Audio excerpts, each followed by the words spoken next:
এই বিচারটাকে বানচাল করার চেষ্টা করা যাবে। তাদের জন্য ক্লিয়ার মেসেজ, যারা অপরাধ করেছেন তারা কেউ ছাড় পাবেন না। বিচারের প্রক্রিয়া কোনো অবস্থাতেই বন্ধ হবে না।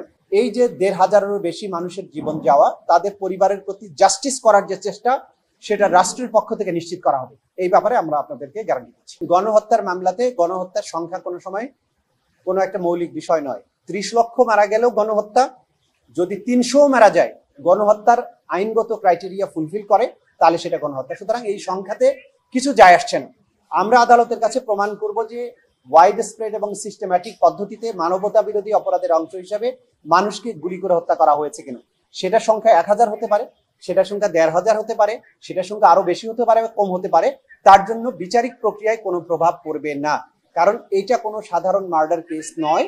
সংখ্যা প্রমাণ করাটা জরুরি নয়, হত্যাকাণ্ড এবং হত্যাকাণ্ডের যে প্রক্রিয়া সেটা প্রমাণ করাটা জরুরি।